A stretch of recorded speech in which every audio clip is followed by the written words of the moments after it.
नमस्ते दोस्तों, मैं हूं प्रदीप कुमार। आप देख रहे हैं डिजिटल मार्केट। वीडियो शुरू करने से पहले बता दूं, ये वीडियो एक एजुकेशनल पर्पज़ के लिए है। अगर आप स्टॉक मार्केट में कोई भी फाइनेंशियल इन्वेस्टमेंट करते हो तो अपने फाइनेंशियल एडवाइजर से सलाह जरूर लें या फिर अपनी सोच समझ के साथ ही स्टॉक मार्केट में इन्वेस्टमेंट करें। अगर आपको स्टॉक मार्केट में कोई भी फाइनेंशियल लॉस होता है तो उसके लिए ये वीडियो रिस्पॉन्सिबल नहीं रहेगी। तो चलो दोस्तों, वीडियो शुरू करते हैं। आज हम बात करने वाले हैं सजलोन एनर्जी लिमिटेड स्टॉक के बारे में। आज सजलोन एनर्जी स्टॉक की हम डीपली फंडामेंटल एनालिसिस करने वाले हैं, साथ में स्टॉक का पूरा डीपली पोस्टमार्टम करने वाले हैं। देखते हैं इसकी पोस्टमार्टम रिपोर्ट में क्या निकल के आता है। लेकिन उससे पहले मैं आपको थोड़ा सा वार्न करने वाला हूं, क्योंकि इस स्टॉक में आने वाले टाइम में आपको एक बड़ी गिरावट यहाँ पे देखने को मिलेगी। आप सोच भी नहीं सकते यहाँ पे गिरावट किस लेवल तक जाने वाली है। ठीक है, यहाँ पे जो गिरावट आने वाली है वो 30 या 35 रुपए के आसपास आपको देखने को मिलने वाली है। जो स्टॉक की ट्रेडिंग विंडो है पूरी तरह से बंद हो चुकी है। साथ में इसके क्वार्टरली रिजल्ट आने वाले हैं। साथ में देखो, लीप ईयर है, लीप ईयर के अंदर सबसे ज्यादा गिरावट आपको देखने को मिलती है। सबसे ज्यादा गिरावट का जो रसपान किया जाता है वो लीप ईयर में ही आपको करवाया जाता है, इन्वेस्टर्स को करवाया जाता है। अगर ये लीप ईयर नहीं होता तो स्टॉक में आपको ताबड़तोड़ यहाँ पे ग्रोथ देखने को मिलती, लेकिन लीप ईयर में लिक्विडिटी को कंट्रोल किया जाता है। इस वजह से स्टॉक्स में एक जबरदस्त गिरावट आपको देखने को मिलती है। अब मैं बताने वाला हूं इस डीपली फंडामेंटल एनालिसिस के थ्रू कि भाई आपको यहाँ पे इतनी ज्यादा गिरावट क्यों देखने को मिलेगी। वीडियो के अंत तक पूरा बने रहिएगा। अगर आपने सजलोन एनर्जी स्टॉक पे एक अच्छे खासे हैवी रेट के ऊपर बड़े रेट पे अगर आपने बाइंग कर रखी है या होल्डिंग कर रखी है तो ये वीडियो स्पेशल आपके लिए ही है। तो चलो फिर वीडियो शुरू करते हैं। देखो, अगर स्टॉक की करंट शेयर प्राइस की बात करें तो यहाँ पे 75 रुपए 75 पैसे। वाह, क्या कॉम्बिनेशन बना हुआ है। 75 रुपए 75 पैसे का यहाँ पे करंट शेयर प्राइस चल रहा है। 3 रुपए 99 पैसे की आज यहाँ पे एक जबरदस्त आपको गिरावट देखने को मिली। 5% की नियर बाई यहाँ पे आज एक जबरदस्त गिरावट हुई है।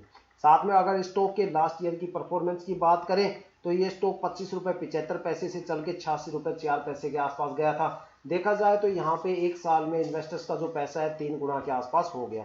साथ में अगर स्टॉक में डिविडेंड की बात करें तो यहाँ पे स्टॉक ने कोई भी डिविडेंड यहाँ पे अनाउंस नहीं कर रखा, लेकिन आने वाले 2 साल के बाद सजलोन एनर्जी यहाँ पे डिविडेंड भी अनाउंस करने वाली है। साथ में अगर पी रेशो की बात करें तो यहाँ पे जो पी रेशो है 118 रुपए 84 पैसे के आसपास है। मतलब 118.84, सॉरी रुपए नहीं, 118.84 पॉइंट के आसपास है। जिसका मतलब है भाई स्टॉक का जो ट्रेंड होने वाला है वो ट्रेंड एवरेज से थोड़ा सा ज्यादा यहाँ पे आपको देखने को मिलने वाला है। साथ में अगर स्टॉक की क्वार्टरली रिजल्ट की बात करें, इसकी फाइनेंशियल कंडीशंस की बात करें, देखते हैं कि कंपनी के अंदर जो ऑपरेशनल और सेल्स एक्टिविटी है वो आखिर कैसा परफॉर्म कर रही है। कंपनी को कितने ज्यादा उन्होंने प्रॉफिट में बैठा रखा है, कंपनी कितने ज्यादा रिवेन्यू को गेन कर रही है। तो उसके लिए हम कंपनी का क्वार्टरली रिजल्ट चेक करेंगे, फाइनेंशियल टर्म्स को चेक करने के लिए, और उसमें हम जून 2024 का रिजल्ट यहाँ पे चेक करेंगे। हालांकि जो इसका आने वाला जो क्वार्टरली रिजल्ट है वो अब अक्टूबर में आने वाला है, जिसकी वजह से स्टॉक की जो ट्रेडिंग विंडो है पूरी तरह से क्लोज हो गई है। जब कोई भी कंपनी अपना क्वार्टरली रिजल्ट डिक्लेयर करती है तो ऑडिट के टाइम, कंपनी में ऑडिट चलते हैं और उस ऑडिट के टाइम कंपनी अपनी फाइनेंशियल एक्टिविटी को स्टॉक मार्केट में थोड़ा सा कम कर देती है, जिसके चलते स्टॉक मार्केट में एक बड़ी गिरावट होती है। ठीक है, जैसे ही वहां पे ट्रेडिंग विंडो 10-15 दिन के बाद ओपन होगी, सब कुछ नॉर्मल हो जाएगा। वहां पे अगर क्वार्टरली रिजल्ट अच्छे आए तो कंपनी एक ताबड़तोड़ यहाँ पे ग्रोथ करने वाली है, और यहाँ पे जो टारगेट होगा वो 120 प्लस के आसपास आपको देखने को मिलेगा। अगर यहाँ पे नेगेटिव परफॉर्मेंस कंपनी को देखने को मिली तो यहाँ पे ये स्टॉक 30-35 रुपए के आसपास आपको देखने को मिलेगा। अब देखो क्या होता है क्वार्टरली, जब कोई भी कंपनी आप देखना, जब कोई भी कंपनी ताबड़तोड़ स्पीड से अपने बिजनेस को एक्सपेंड करती है तो जाहिर सी बात है भाई उसको एक ज़्यादा मार्केट कैपिटल की ज़रूरत होती है। एक बहुत बड़े अमाउंट वहाँ पे लगने की पॉसिबिलिटी होती है, और उस केस में कंपनी अगर राइट इशू लेके आती है, मोस्टली कंपनी अगर कोई भी अपने बिजनेस को एक्सपेंड करती है तो वो राइट इशू लेके आती है। लेकिन इस कंपनी अपने आप को एक्सपेंड कर रही है, इसकी मार्केट में लगातार न्यूज आ रही है, लेकिन कंपनी ने अभी तक कोई राइट इशू नहीं दिया। तो जाहिर सी बात है कि भाई यहाँ पे शेयर्स के अंदर ही कुछ उथला पुथली की जाएगी, जिसकी वजह से अगर शेयर गिरे तो यहाँ पे बड़ी मार्केट कैपिटल लोगों की यहाँ पे फंस जाएगी, रिटेल इन्वेस्टर्स की फंस जाएगी, जो यहाँ पे कंपनी को एज ए राइट इशू की तरह, जैसे राइट इशू अनाउंस करने के बाद कंपनी को मिलती है, वो मार्केट कैपिटल यहाँ पे हाई प्राइस से लो प्राइस पे जब कंपनी मूव करेगी तो यहाँ पे बड़ी मार्केट कैपिटल कंपनी को मिलेगी। हालांकि वहाँ पे रिकवरी तो होगी आने वाले टाइम में, लेकिन उसमें आपको एक काफी ज्यादा लंबे टाइम का वेट करना पड़ सकता है अगर क्वार्टरली रिजल्ट यहाँ पे थोड़े से भी नेगेटिव आए तो। और अगर कंपनी के क्वार्टरली रिजल्ट अच्छे आए तो यहाँ पे आपको टारगेट कम से कम 120 प्लस के आसपास देखने को मिल सकता है। ठीक है, तो अब यहाँ पे कंपनी के रिवेन्यू की बात करें तो रिवेन्यू 2000 करोड़ के आसपास है। लास्ट ईयर के कंपैरिजन में अगर यहाँ पे परफॉर्मेंस चेक की जाए तो यहाँ पे 49% से ज़्यादा की ग्रोथ आपको देखने को मिलती है। साथ में अगर नेट इनकम की बात करें तो 302 करोड़ रुपए के आसपास है, जो कि लास्ट ईयर के कंपैरिजन में 199% की ग्रोथ के साथ है। साथ में अगर डिल्यूटेड ईपीएस की बात करें तो 0.22 है, जो कि लास्ट ईयर के कंपैरिजन में 175% से ज़्यादा की ग्रोथ के साथ है। और अगर कंपनी की नेट प्रॉफिट मार्जिन की बात करें तो नियर बाई 15% है, जो कि लास्ट ईयर के कंपैरिजन में 100% से ज़्यादा ग्रोथ के साथ है। अगर देखा जाए तो कंपनी का रिवेन्यू काफ़ी ज़बरदस्त है। कंपनी ने 202 करोड़ का यहाँ पे रिवेन्यू गेन किया है, 302 करोड़ के आसपास एक अच्छी खासी नेट इनकम कंपनी ने गेन की है। अब बात करने वाले हैं सजलोन एनर्जी स्टॉक के डीपली फंडामेंटल एनालिसिस के बारे में। अगर स्टॉक की मार्केट कैपिटल की बात करें तो जिस प्राइस रेंज के हिसाब से मार्केट कैपिटल है वो काफ़ी ज़बरदस्त है। ठीक है, अगर यही प्राइस रेंज किसी मेटल मैन्युफैक्चरिंग कंपनी की होती तो यहाँ पे मार्केट कैपिटल आपको 40-50 हज़ार करोड़ देखने को मिलती। और अगर यही शेयर प्राइस किसी आईटी कंपनी का होता तो यहाँ पे 12-15 से लेके 20 हज़ार करोड़ की मार्केट कैपिटल आपको देखने को मिलती।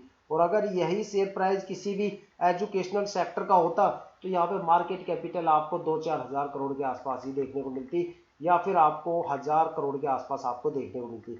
तो देखा जाए तो जिस सेक्टर से बिलोंग करता है कैपिटल गुड्स वगैरह, साथ में इलेक्ट्रिक इक्विपमेंट जो होते हैं उनको ये कंपनी बनाती है, तो उसके हिसाब से मतलब एक ग्रीन पावर के सेक्टर से बिलोंग करती है, उसके हिसाब से जो यहाँ पे मार्केट कैपिटल है वो 1,07,000 करोड़ के आसपास है। देखो ज़्यादातर लोग ये बोलते हैं कि सजलोन एनर्जी जो है वो मतलब ग्रीन एनर्जी बनाती है। ठीक है, देखो जो यहाँ पे ग्रीन एनर्जी बनाती है वो उसकी कुछ सब्सिडायरीज कंपनी है वो बनाती है, ये नहीं बनाती। ये तो सिर्फ उसके इलेक्ट्रिकल इक्विपमेंट और कंपोनेंट वगैरह बनाती है, जैसे जो टरबाइन बनते हैं, जो ग्रीन एनर्जी के टरबाइन होते हैं उनके पार्ट बनाती है, उनके इक्विपमेंट बनाती है, ना कि ये बिजली बनाती है। ठीक है, बिजली जो इसके बनाने वाली सब्सिडायरीज है वो कंपनी अलग है। ठीक है, मोस्टली बंदे यही कहते हैं कि भाई ये बिजली बनाती है। ठीक है, तो ये बिजली नहीं बनाती, ये उसके पार्ट वगैरह बनाती है, इसकी सब्सिडायरी बिजली बनाती है। अब इसकी मार्केट कैपिटल की बात करें तो किसी भी स्टॉक में अगर मार्केट कैपिटल ज़्यादा होती है तो वहाँ पे पब्लिक इन्वेस्टर्स की होल्डिंग ज़्यादा मिलेगी, स्टॉक की परफॉर्मेंस डाउन मिलेगी। और अगर किसी भी स्टॉक की मार्केट कैपिटल आपको डाउन मिलेगी तो वहाँ पे प्रमोटर्स की होल्डिंग आपको ज़्यादा मिलेगी, और आने वाले टाइम में स्टॉक्स में आपको ज़बरदस्त पॉजिटिव मोमेंटम देखने को मिलेगा। अब ये होता कैसे है ये मैं आपको बताता हूँ। देखो कोई भी शेयर प्राइस होता है तो हमारे इंडियन स्टॉक मार्केट के जो इन्वेस्टर्स हैं वो दुनिया के सबसे अजीब इन्वेस्टर्स हैं। जब शेयर दौड़ेगा तो वो दब के पैसा लगाएंगे, एक से बढ़ के एक अमाउंट, जितना पैसा उनके पास होगा वो सारा पैसा यहाँ पे चिपका देंगे, और नतीजा क्या रहेगा कि स्टॉक की परफॉर्मेंस वहाँ पे गिर जाती है। लेकिन जब शेयर गिरता है तो हमारे पब्लिक इन्वेस्टर्स कोई भी पैसा नहीं लगाते, वो बैठ के देखते हैं भाई पहले गिरावट होने दो बाद में खरीदेंगे। लेकिन यहाँ पे जो प्रमोटर है जितना गिरेंगे उतना ज़्यादा ये माल खरीदेंगे, और स्टॉक में आने वाले टाइम में आपको एक ज़बरदस्त पॉजिटिव मोमेंटम फिर देखने को मिलता है। ठीक है, अब बात करने वाले हैं स्टॉक के अंदर आपको जो सबसे मेन की पॉइंट होते हैं आरओई और आरओई और आरओसी, ये क्या है। देखो अगर स्टॉक की रिटर्न ऑन इक्विटी कैपिटल देखे जाए, इक्विटी पे कितना रिटर्न स्टॉक में एवरेज आ रहा है तो 16 रुपये 84 पैसे के आसपास आ रहा है। साथ में अगर रिटर्न ऑन कैपिटल की बात करें, जहाँ पे लॉन्ग टर्म में आपको कैपिटल पे कितना रिटर्न आ रहा है, जो इक्विटी का कन्वर्जन यहाँ पे कैपिटल के रूप में किया है, ठीक है, रुपए की फॉर्म में किया है, तो यहाँ पे जो एवरेज आ रही है वो 95 रुपये 92 पैसे के आसपास आ रही है। ठीक है, अगर स्टॉक की बुक वैल्यू की बात करें तो बुक वैल्यू यहाँ पे 2 रुपये 89 पैसे के आसपास है। अब देखो ज़्यादातर बंदे सोचते हैं कि भाई बुक वैल्यू क्या होती है, तो पहले बुक वैल्यू को समझते हैं। किसी भी कंपनी की लाइफ टाइम जो सेल और बाई एवरेज होती है वो उसकी बुक वैल्यू होती है।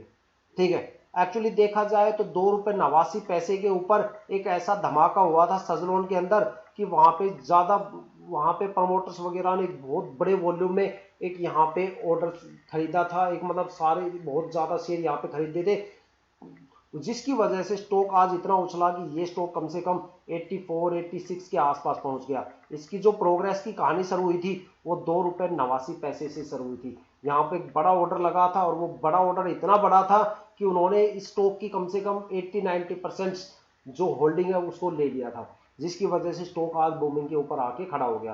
ठीक है, अब वो लोग अपनी होल्डिंग को धीरे धीरे यहाँ पे घटा रहे हैं, जैसे जैसे होल्डिंग घटेगी स्टॉक गिरता हुआ आएगा, और कंडीशन वही होने वाली है जो पहले होने वाली थी। स्टॉक किसी की परफॉर्मेंस की वजह से नहीं भाग रहा, किसी ये जो स्टॉक है इसके अंदर कोई भी चीज़ ऐसी नहीं है कि भाई वो उस चीज़ की वजह से भाग रही है, कोई पॉजिटिव न्यूज़ की वजह से नहीं भाग रही।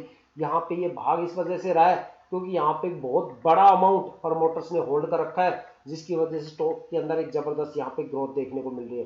धीरे धीरे जो प्रमोटर की होल्डिंग है वो यहाँ पे कम होती जा रही है। जैसे जैसे कम होती जाएगी स्टॉक की परफॉर्मेंस आपको डाउन होती हुई जाएगी, क्योंकि यहाँ पे पब्लिक इन्वेस्टर्स की होल्डिंग बढ़ जाएगी और स्टॉक की परफॉर्मेंस यहाँ पे गिरनी शुरू हो जाएगी। ठीक है, अगर देखा जाए तो किसी भी कंपनी का जो सबसे मजबूत रेसिस्टेंस होता है वो उसकी बुक वैल्यू होती है। कंपनी कभी भी अपने शेयर प्राइस को बुक वैल्यू से नीचे नहीं गिरा सकती। अगर किसी कंपनी ने अपने शेयर वैल्यू को बुक वैल्यू से नीचे गिरा दिया तो कंपनी पूरी तरह से दिवालिया घोषित हो जाती है, एक तरह से डिलिस्ट होने की कगार पे आ जाती है।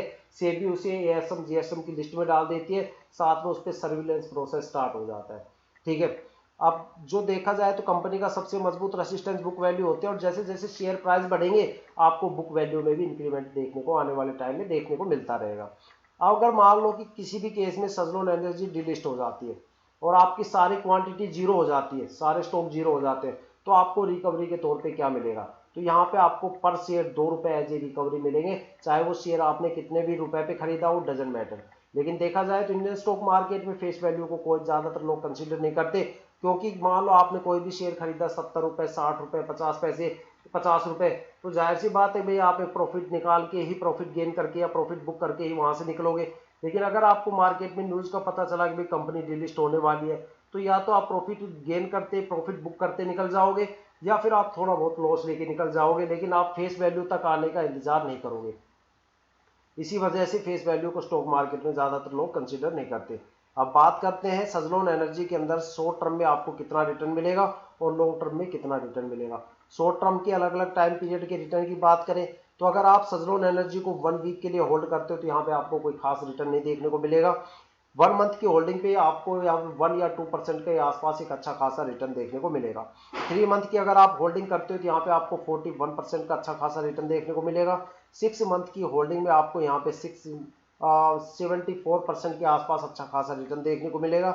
अगर आप इस स्टॉक को 9 मंथ के लिए होल्ड करते हो तो यहाँ पे आपका पैसा लगभग डबल हो जाएगा, 100% का आपको रिटर्न देखने को मिलेगा।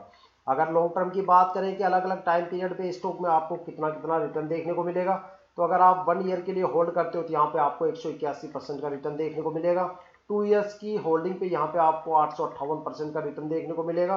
3 ईयर्स की होल्डिंग पे आपको यहाँ पे 113% का रिटर्न देखने को मिलेगा। 4 साल के होल्डिंग पे आपको यहाँ पे 2654% का रिटर्न देखने को मिलेगा देखा जाए, और 5 साल पे यहाँ पे आपको 3490% का रिटर्न देखने को मिलेगा देखा जाए। तो शॉर्ट टर्म में आपको 3 मंथ से लेकर 9 मंथ तक एक जबरदस्त रिटर्न मिलेगा। और अगर लॉन्ग टर्म की बात करें तो जितना ज्यादा आप लॉन्ग टर्म इन्वेस्ट करोगे उतना ही ज्यादा आपको यहाँ पे रिटर्न देखने को मिलेगा। अगर आपने 1 लाख रुपए यहाँ पे 5 साल के लिए लगा दिए तो आप यहाँ से कम 3 करोड़ रुपए लेके मार्केट से निकल जाओगे। ठीक है, यही सिनेरियो सजलोन एनर्जी का है। अब बात करते हैं सजलोन एनर्जी के होल्डिंग पैटर्न्स के बारे में कि इसका होल्डिंग पैटर्न कैसा है, यहाँ पे किसने कितना कितना माल दबा रखा है। अगर प्रमोटर की बात करें तो यहाँ पे अगस्त के अंदर जो लास्ट ईयर प्रमोटर की होल्डिंग थी वो 13.29% थी, जो इस टाइम यहाँ पे घट के 13.27% के आसपास हो गई है। यहाँ पे 0.02% की होल्डिंग घट गई है। साथ में अगर डीआईआई की होल्डिंग की बात करें तो यहाँ पे लास्ट ईयर 11.81 डीआईआई की होल्डिंग थी, जो यहाँ पे घट के 10.07% रह गई है। साथ में अगर यहाँ पे एफआईआई की होल्डिंग की बात करें तो लास्ट ईयर यहाँ पे 9.97% थी, जो इस साल बढ़ के 20.63% के आसपास हो गई है। देखा जाए तो प्रमोटर की होल्डिंग भी लगातार घट रही है, डीआईआई की होल्डिंग भी लगातार यहाँ पे घट रही है। साथ में अगर गवर्नमेंट होल्डिंग की बात करें तो लास्ट ईयर यहाँ पे 0.01 होल्डिंग थी, जो इस साल घट के पूरी जीरो हो गई है। साथ में अगर यहाँ पे पब्लिक इन्वेस्टर्स की बात करें तो लास्ट ईयर यहाँ पे 64.93% की होल्डिंग थी, जो इस साल घट के 56.03% की होल्डिंग रह गई है। देखा जाए तो यहाँ पे एक एफआईआई को छोड़ के सबकी होल्डिंग धीरे धीरे घट रही है। ठीक है, और मतलब काफी स्पीडली मतलब स्टॉक के अंदर एक अच्छी खासी गिरावट का मोमेंटम यहाँ पे बना हुआ है। लेकिन घुमा फिरा के अगर जिसकी भी होल्डिंग यहाँ पे गिरेगी तो समझ लेना वहां पे पब्लिक इन्वेस्टर्स की होल्डिंग सबसे ज्यादा बढ़ेगी। तो धीरे धीरे घुमा फिरा के पब्लिक इन्वेस्टर जो है वो अपने अपनी होल्डिंग को धीरे धीरे बढ़ा रहे हैं। ठीक है, लास्ट ईयर से जैसे अगले क्वार्टर पे आया यहाँ पे होल्डिंग बढ़ गई, फिर यहाँ से थोड़ी सी घट गई, फिर यहाँ से थोड़ी सी और घट गई, और यहाँ से थोड़ी सी और घट गई। ठीक है, पर जो पब्लिक इन्वेस्टर्स है वो भी धीरे धीरे स्टॉक से भागे जा रहे हैं। ठीक है, तो देखो ये सिनेरियो चल रहा है। अब एक्सपर्ट क्या बोलते हैं भाई किसी भी स्टॉक के अंदर मिनिमम होल्डिंग का पैटर्न क्या होना चाहिए। किसी भी स्टॉक के अंदर प्रमोटर, DII, FII और गवर्नमेंट, इसकी होल्डिंग का जो पैटर्न है वो 35% का जो कम से कम यहाँ पे होल्डिंग रेशियो तो कम से कम होना ही चाहिए। इससे जितना ज़्यादा रहेगा आपको एक ज़बरदस्त परफॉर्मेंस देखने को मिलेगी, और अगर इस रेशियो से जितना कम आपको होल्डिंग देखने को मिलेगी वहाँ तो आपको इन्वेस्टमेंट करना ही नहीं चाहिए। अगर वहाँ पे आपने इन्वेस्टमेंट कर रखा है तो वहाँ से तुरंत निकल जाइए, नहीं फिर आपको लॉस के अलावा वहाँ पे कुछ भी देखने को नहीं मिलेगा, साथ में नेगेटिव परफॉर्मेंस आपको देखने को मिलेगी। अगर किसी भी स्टॉक में 35% से लेके 50% की होल्डिंग होती है तो वहाँ पे आपको शॉर्ट टर्म में भी एक अच्छा खासा रिटर्न देखने को मिलेगा, लॉन्ग टर्म में भी अच्छा खासा रिटर्न देखने को मिलेगा। अगर किसी स्टॉक में 80% से ज़्यादा की अगर आपको होल्डिंग देखने को मिलती है तो वहाँ पे आपको शॉर्ट टर्म में कोई भी रिटर्न देखने को नहीं मिलेगा, लेकिन लॉन्ग टर्म में भर भर के आपको रिटर्न देखने को मिलेगा। ठीक है, तो ये होते हैं सबसे एक्सपर्ट लेवल के यहाँ पे शेयर होल्डिंग पैटर्न, जो एक एक्सपर्ट लेवल के मतलब एक्सपर्ट यहाँ पे बताते हैं। तो दोस्तों ये थी अब तक की सबसे बड़ी अपडेट सजलोन एनर्जी स्टॉक को लेके, साथ में उसकी डीपली फंडामेंटल एनालिसिस को लेके। अगर आपको वीडियो अच्छी लगी हो तो लाइक शेयर जरूर कीजिएगा, साथ में अगर आप वीडियो पे नए हो तो चैनल को सब्सक्राइब जरूर कीजिएगा, ताकि जितने भी डीपली एनालिसिस करके हम आपके लिए वीडियो लेके आते हैं उसकी नोटिफिकेशन आप तक सबसे पहले पहुंचे, ताकि आप स्टॉक मार्केट के हर पहलू से अपडेट रहें, अपने आप को अपग्रेड करते रहें। इसी के साथ वीडियो समाप्त करते हैं। जय हिंद, जय भारत।